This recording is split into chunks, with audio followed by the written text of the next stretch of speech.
여러분 안녕하십니까? 윤석열 대통령 당선인이 초대 내각의 장관 후보자 8명을 추가로 발표했는데요. 이번에도 광주와 전남 출신은 없었습니다. 윤 당선인이 강조하는 능력 있는 인재가 과연 호남에는 없는 것이냐, 이런 물음이 나오고 있습니다. 보도에 최혜진 기자입니다. 사흘 만에 발표된 초대 내각의 2차 인선에 포함된 장관 후보자 8명. 윤석열 당선인이 한 명 한 명 소개한 명단에 이번에도 광주와 전남 출신은 없었습니다. 1차 인선까지 포함하면 16개의 부처 장관 후보자 가운데 영남권이 7명으로 가장 많고 서울 4명, 전북 1명 등입니다. 남은 부처는 고용노동부와 농림축산식품부 등 2곳, 현재로서는 농림부에만 호남 인사가 거론되고 있습니다.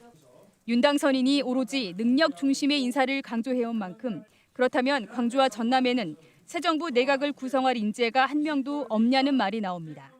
인재가 있고 없고의 문제가 아니라 철저하게 코드에 맞춘 노골적인 인사다라고 생각을 합니다.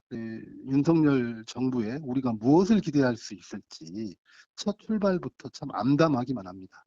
역대 정부의 초대 내각에 참여한 호남 출신은 참여정부 4명, 이명박 정부는 사실상 2명, 박근혜 정부 2명, 문재인 정부 5명 등입니다. 윤 당선인이 국민통합, 지방시대를 외치고 있지만 보수 정권마다 나온 호남 소외론은 이번에도 어김없이 반복되고 있습니다. KBS 뉴스 최진입니다. 6.1 지방선거 광주 전남 기초단체장 후보들을 소개하는 기획보도 순서입니다.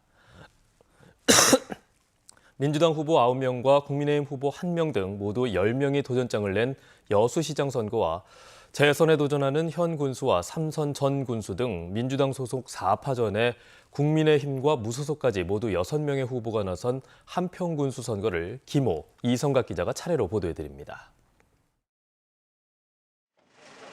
권오봉 현 여수시장은 시정의 연속성을 고려한 연임 필요성을 강조합니다.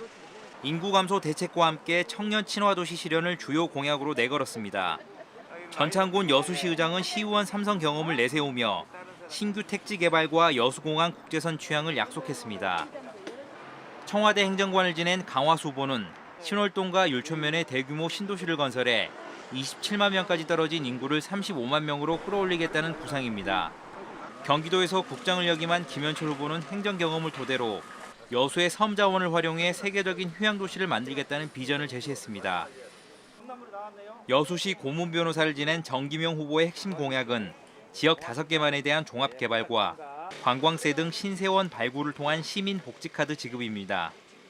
경기도 정책수석을 지낸 조계원 후보는 시민 1인당 연 25만 원의 기본소득을 차별화된 공약으로 내세웠습니다. 성혜석 후보는 시의원 및 전라남도 정책보좌관 경험을 살려 박람회장과 대학병원 유치를 통한 지역경제 활성화와 정주 여건 개선을 제시했습니다. 유일한 여성 후보로 2차례 시의원을 지낸 김유화 후보는 지역 청년들에 대한 여수산단 채용 지역 가산점제로 표심을 공략했습니다. 방송위원회 연구위원을 지내는 등 미디어 콘텐츠 분야 전문가로 평가받는 박기성 후보는 여수의 해양관광 자원을 활용한 국제적 도시 조성을 약속했습니다. 국민의힘 소속으로 출마한 신용훈 후보는 윤석열 대통령 당선인도 공약으로 제시했던 여수 익산 KTX 고속화를 통한 시민생활 개선을 약속했습니다. 현역 시장과 시의회 의장 등 각계각층 10명의 후보가 도전한 여수시장 선거는 처음으로 연임 시장이 나올지가 최대 관심사가 될 전망입니다. KBS 뉴스 김호입니다. 인구 감소와 지역경제 활력의 해법을 찾는 게 시급한 한평군. 도의원인 김경자 후보는 파격적인 전국민 지원금 지급과 의료시설 확충을 약속하며 바닥 표심 잡기에 나섰습니다. 모든 국민에게 100만 원의 지원금을 지급할 겁니다. 갈 수 있는 산부인과조차 없습니다. 종합병원 설립 꼭 필요합니다. 꼭 해내겠습니다. 재선에 도전하는 이상희 군수는 행정의 연속성을 강조하며 빅그린 산단 활성화, 체류형 관광 프로젝트 추진을 약속합니다. 자동차 생산 부품 공장 메카가 될 수 있도록 최선을 다해서 노력하고요. 체류하고 힐링도 할 수 있는 그런 프로젝트를. 3선 군수 출신 이석형 후보는 한평군을 지방자치 리더로 다시 세우겠다며 산단 주변 신도시 건설 등을 공약했습니다. 빅그린 산단과 연계한 신도시, 그리고 강주 학군으로 편입을 통해서 우리 한평에 잘 사는 그런 모델을 만들어내겠습니다. 조성철 후보는 정당과 중앙정치 활동 경력을 바탕으로 속도감 있는 지역 발전을 이루겠다고 강조합니다. 농촌에 그런 도시의 산업단지 형태로 농업기술 생산단지를 만들어서 농민들이 잘 살아갈 수 있도록 그런 시설들을 만들고 농업이 뭔가 발전하는. 국민의힘 김유성 후보는 새 정부에서 국책 사업을 끌어올 수 있는 힘 있는 후보라며 지지를 호소합니다. 큰 종합병원을 국책 사업으로 만들고 결국은 그 국책 사업을 만드는 과정에 강주나 전남에 단과대학이 있습니다. 간호대 단과대학이 하나 캠퍼스를 유치해서 무소속 윤석규 후보는 외교관 등 공직 경험을 살려 농산물 수출로 낙후된 지역 경제에 활력을 찾겠다고 말합니다. 여러분들이 경작을 해서 훌륭한 과일을 생산해내면 제가 수출을 해서 여러분들 호주머니에 실질적으로 돈이 들어가도록. 한평 군수 선거는 민주당 경선 컷오프 결과가 1차 변수가 될 전망입니다. KBS 뉴스 이성각입니다. 음주운전으로 후보 부적격 판정을 받은 박시종 광산구청장 예비후보의 이의 신청에 대해 민주당 중앙당 비대위가 최종 부적격 판정을 내렸습니다. 민주당 광주시당에 따르면 중앙당 비대위는 윤창호법 시행 이후 음주운전 적발자는 예외 없는 부적격 사안인 만큼 번복하는 것은 불가하다고 판단했습니다. 이에 대해 박 예비후보 측은 중앙당의 공식 결정이 아닌데도 광주시당이 언론에 유포한 것이라며 반발했습니다. 민주당 전남도당 공직선거 후보자 추천관리위원회가 전남 지역의 기초의원 후보자 406명에 대해 심사를 벌인 결과 현역 기초의원 13명을 포함한 25명을 공천에서 배제했습니다. 공관위는 이번 공천 배제 후보자들이 상습적인 음주운전과 도박 등으로 당의 명예를 실추시켰다고 설명했습니다. 현재까지 전남 지역의 민주당 기초단체장 후보자 4명, 광역의원 후보자 11명, 그리고 기초의원 후보자 26명이 공천에서 배제됐습니다. 물고기가 떼죽음당한 고흥 해창만 담수호에서 세제 성분이 검출됐습니다.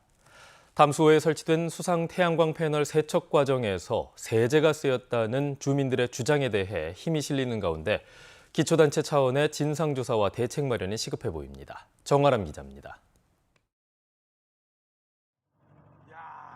물고기 600여 마리가 떼죽음한 고흥 해창만 담수호. 국내 한 국립대 연구소의 수질 검사 결과 세제의 주 원료로 사용되는 화학적 계면활성제 ABS 성분이 검출됐습니다.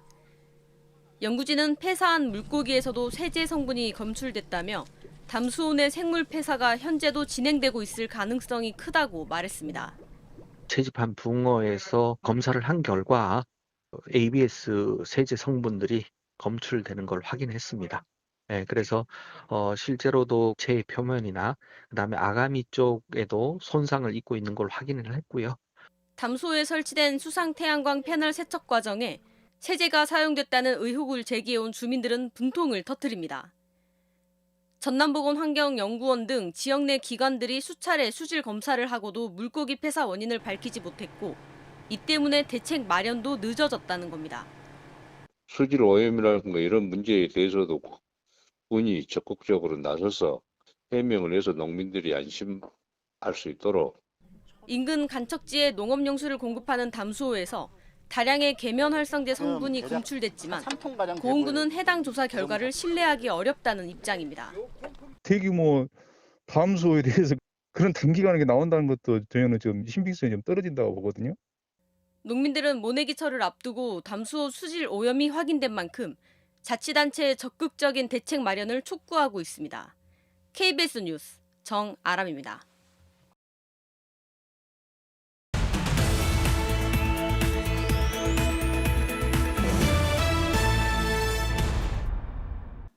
무안군은 무안갯벌이 지난해 7월 등록된 신안갯벌 등에 이어 유네스코 세계유산 2단계 등재를 추진 중이라고 밝혔습니다. 무안 해제면과 인접한 함해만 일대는 현재 습지보호구역 지정과 람사르 습지 등록, 도립공원 지정 등이 이루어져 가치를 인정받고 있습니다.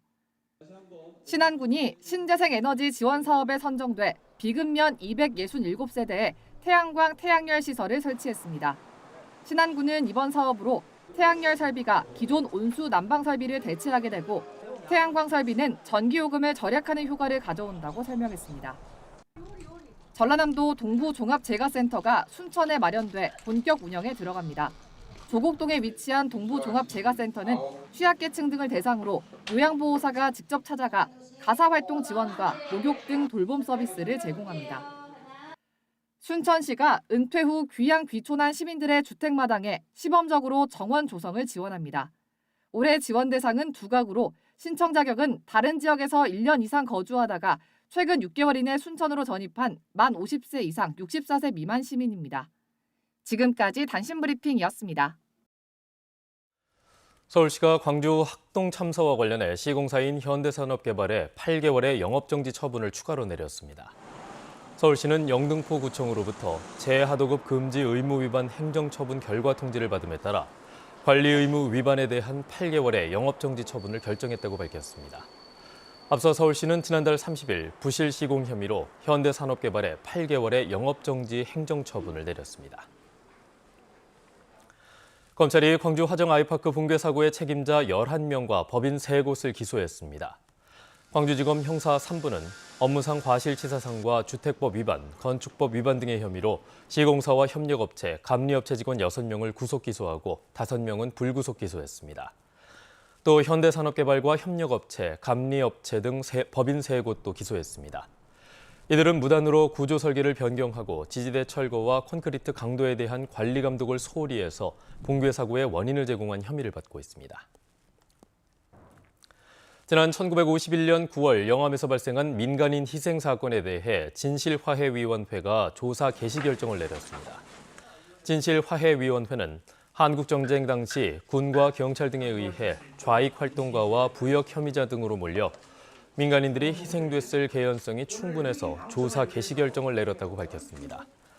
또 대전교도소 재소자 불법 사형 집행처럼 비슷한 시기 재소자 처형 사건 등이 목포교도소 등 지역 교도소에서 발생했을 것으로 보고 조사 개시 결정을 내렸다고 밝혔습니다.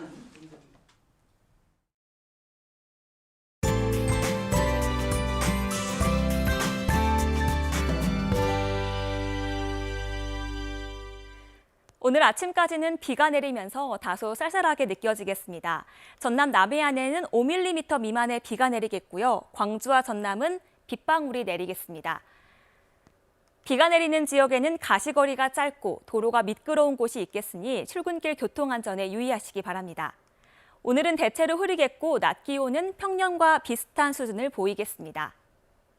다음은 자세한 지역별 날씨입니다. 아침 기온 광주와 12도, 담양, 영광 12도로 어제와 비슷하게 시작했습니다. 곡성의 아침 기온 10도, 구례 13도 보이고 있고요. 순천의 낮 기온 20도, 여수 17도로 어제와 비슷하겠습니다. 완도 18도, 강진 19도, 목포 19도로 평년 수준과 비슷하겠습니다. 신안을 비롯한 도서 지역은 14도에서 19도가 예상됩니다. 바다의 물결은 먼바다를 중심으로 최고 2에서 5m로 일겠고요. 서해 남부와 남해서부 해상에 안개가 짙게 끼고 바람이 매우 강하게 불겠습니다. 풍랑주의보가 발효 중이니 해상안전사고에 각별히 유의하시기 바랍니다. 오늘은 대체로 흐리다가 내일 오전부터 차차 맑아지겠습니다. 날씨였습니다. 뉴스를 마칩니다. 여러분 고맙습니다.